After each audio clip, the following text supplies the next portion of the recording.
Hola, ¿qué tal? Bienvenidos a Noticias Ourense. Hoy es jueves 19 de febrero y comenzamos este informativo repasando algunas de las noticias más importantes de la jornada. Ledicia Sola presenta su primer largometraje que se rodará íntegramente en la provincia de Ourense con el apoyo de las instituciones. Por otra parte, el Partido Popular denuncia que las líneas de bus se modificaron sin informe técnico ni jurídico que las avalase. Y además, la policía constata degradación de la convivencia por la discoteca Desorden. Comenzamos.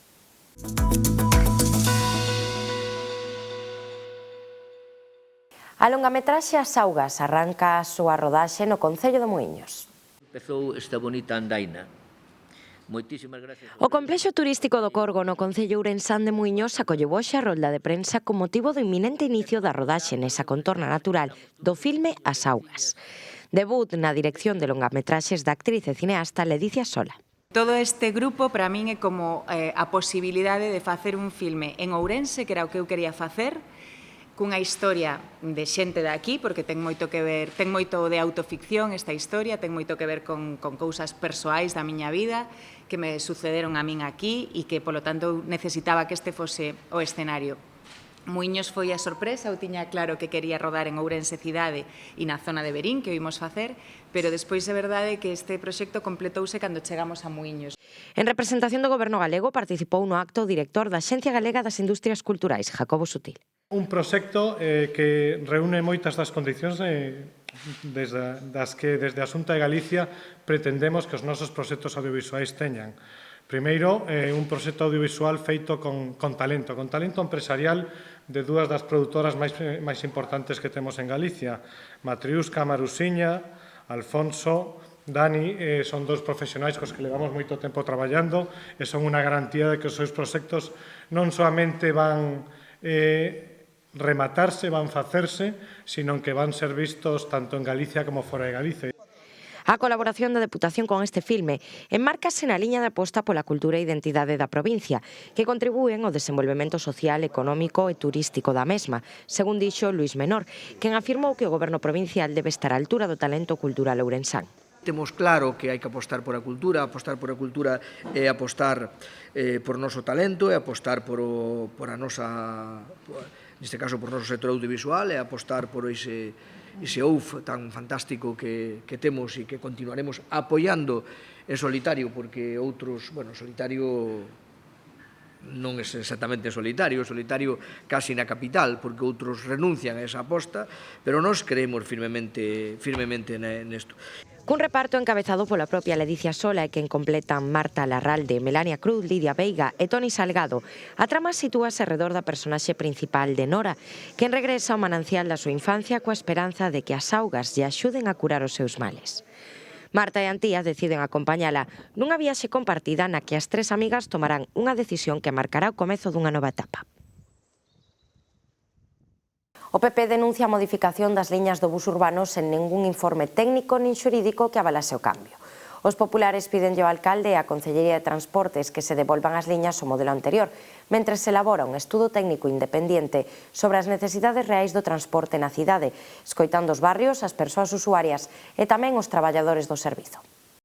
O Grupo Municipal Popular denuncia que o Goberno Municipal ven de recoñecer por escrito que non existe ningún informe técnico nin xurídico que avale a modificación integral das liñas do autobús urbano nunha cidade como Ourense. Esta resposta prodúcese tras unha petición formal realizada polo Partido Popular no mes de setembro e reiterada durante estes meses co obxectivo de coñecer os informes que sustentaban un cambio que afecta directamente a mobilidade diaria de toda a veciñanza. A contestación municipal non só confirma a ausencia de informes, senón que chega a afirmar literalmente que non se consideran necesarios, recoñecendo así que unha decisión que condiciona a vida diaria de miles de veciños e veciñas se tomou sen planificación, sen estudos previos e sen garantías técnicas. Dende o Partido Popular entenden que dicir que non fan falta informes é como dicir que non fan falta planos para construir unha ponte, algo que consideran unha barbaridade institucional e unha mostra clara da improvisación política de Jácome.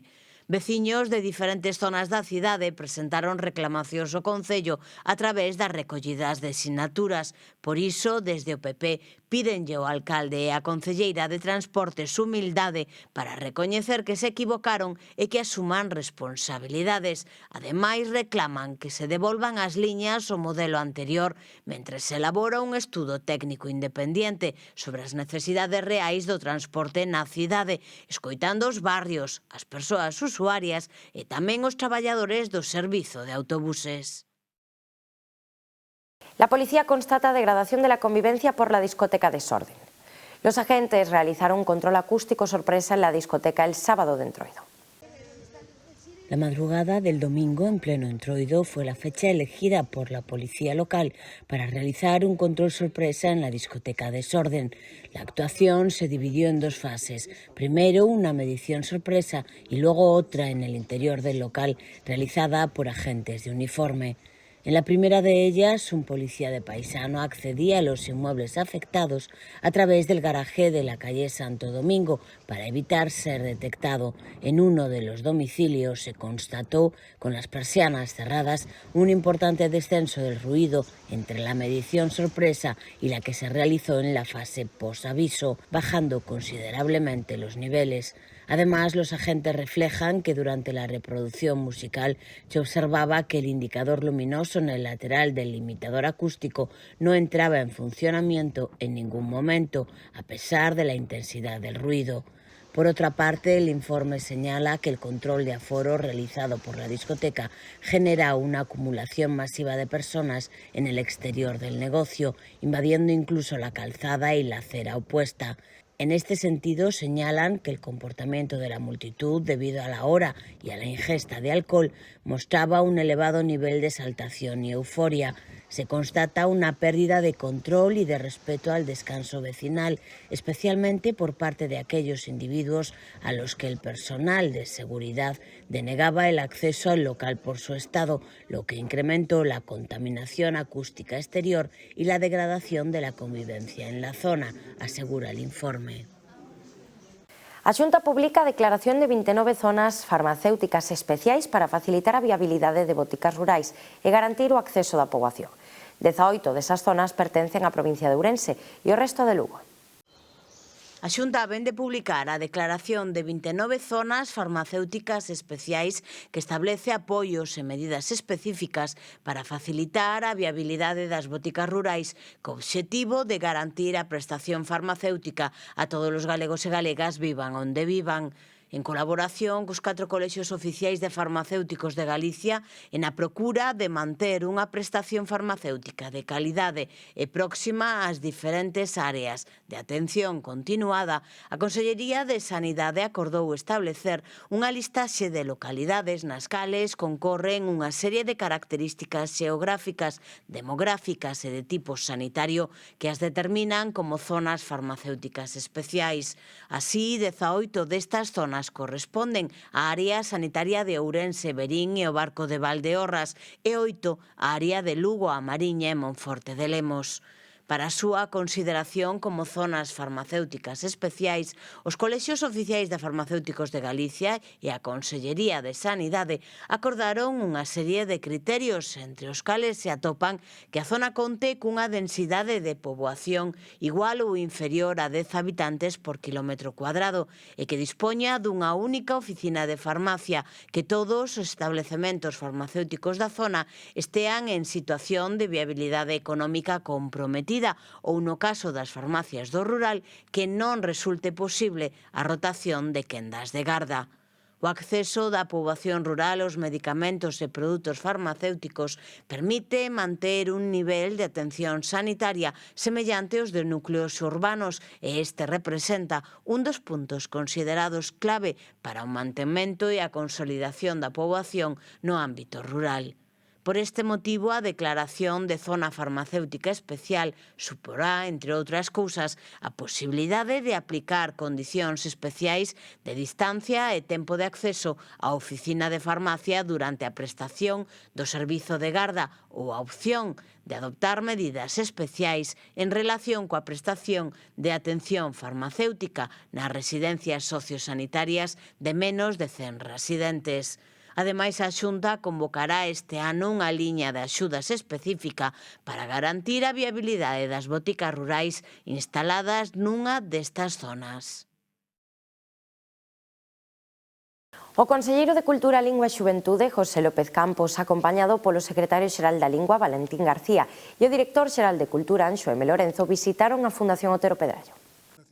O conselleiro de Cultura, Lingua e Xuventude, José López Campos, anunciou hoxe que se reunirá o vindeiro mércores 25 de febreiro coas principais institucións culturais galegas co fin de contar con todas elas para avanzar xuntos no deseño de actividades do ano teriano.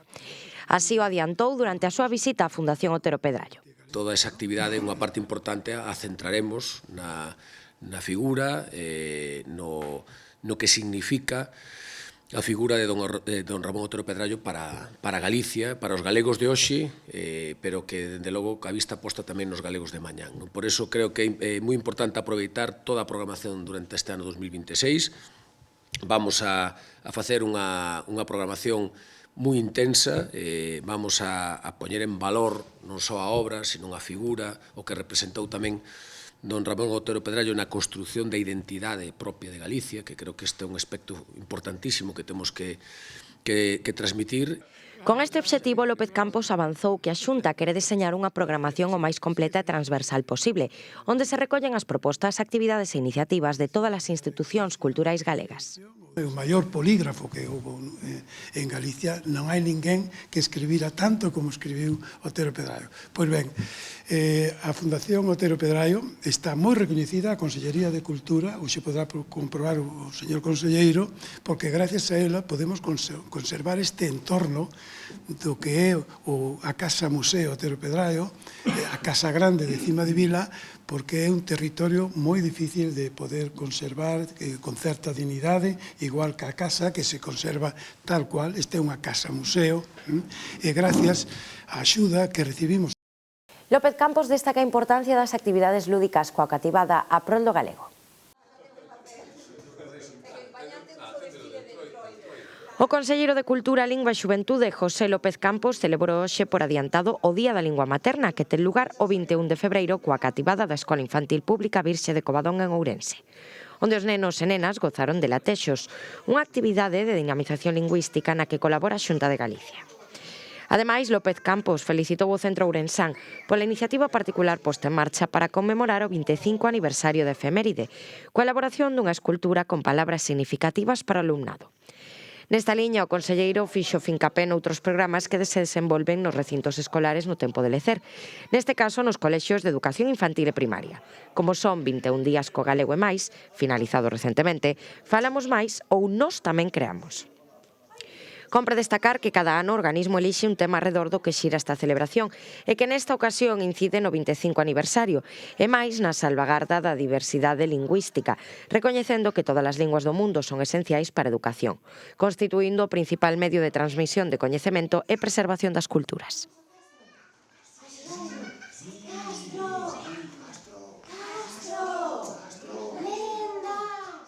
O Concello do Carballiño formaliza o convite á presidenta do Parlamento Europeo a 64 Festa do Pulpo. O concelleiro de Turismo e Industria do Carballiño, Manuel Dacal, ven de enviar a invitación formal a Roberta Metsola, presidenta do Parlamento Europeo, a participar na edición número 64 da Festa do Pulpo xunto co seu equipo de cociña. Do Val confían que acudan para poder degustar o verdadeiro pulpo e para coñecer a historia e importante tradición detrás da elaboración do prato.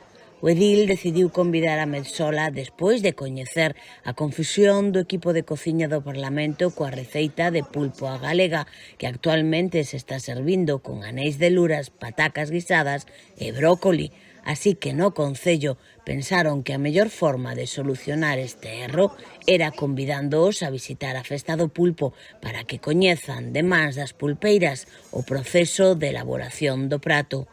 A pasada edición da Festa do Pulpo, declarada de interese turístico internacional en 2022, estivo dedicada a 90 Padovana, unha vila italiana próxima a Venecia, onde tamén celebran a súa propia Fiera del Folpo. O Concello de Barbadás activa a ampliación do polideportivo cunha inversión final de 1,2 millóns de euros. O Concello de Barbadás vén de activar a primeira fase das obras de ampliación do Polideportivo Municipal, un dos principais proxectos do goberno local no municipio. Agora mesmo o primeiro paso é a primeira fase da obra, precisamente, que é a instalación dun elevador. O que hai que dicir é que esta obra vaise a 1.200.000 euros, consiste en darlle unha altura máis ao polideportivo, de xeito que vaise instalar na parte superior o gimnasio con unha moitísima máis amplitude do que hai agora.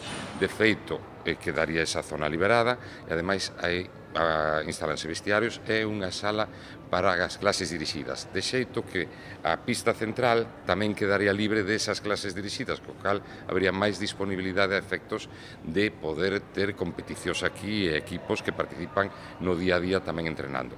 Despois verá unha segunda fase, que serán os 250.000 euros de investimento, e posteriormente remataremos a obra. O proxecto de ampliación, que deberá estar rematado a mediados do mes de novembro, conta cun orzamento total de 1,2 millóns de euros.